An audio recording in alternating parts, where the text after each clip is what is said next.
The White House is reportedly considering taking in Palestinian refugees from Gaza, bringing them to America. Former Arkansas Governor Mike Huckabee joins me. How do you feel about that, Governor? What a brilliant idea, Stu. I mean, we've got so many people from all over the world that have broken through our southern border. Why not just put them on airplanes and bring them in and make it easy for them?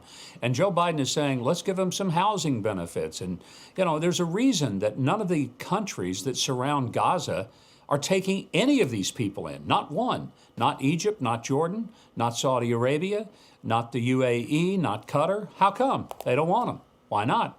Because from the time these kids are 4, 5, and 6 years old, they are raised and trained to believe that the highest honor in life is to kill a Jew.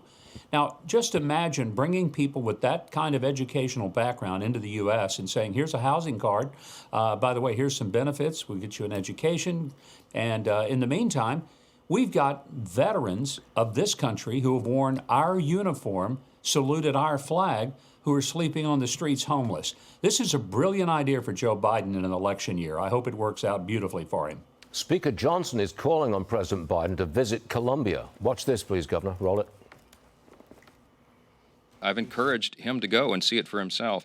I will go where we're needed. We felt like there was a vacuum of leadership there and that it was an important moment for us as the House, for the Speaker of the House, who represents the whole body, to speak with clarity, conviction, and consistency about what this is. Moral clarity is the phrase that you've heard from us.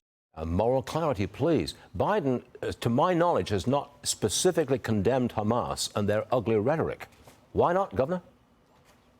Good question. We've got 5 American hostages still being held by Hamas, and we're not even demanding, we're not publicly saying much at all about those American citizen hostages that are being held by Hamas and have been since October the 7th. I can't explain that. You know, it's beyond me to understand why a president of the United States wouldn't publicly take a stand for hostages. I mean, he took it for other hostages like Brittany Griner, got her out. These are people that are being subjected to the most harsh physical torture, and we seem to be oblivious to it. Now, as far as him going to Colombia, I think he will go as soon as he finds out whether or not they have a Baskin-Robbins on campus. Oh, some of the stuff you come up with, Governor, is good. It's really good. Thanks very much indeed.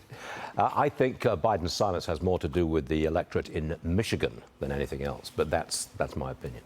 Governor, we'll see you again soon. Thanks for being with us, sir. Appreciate it.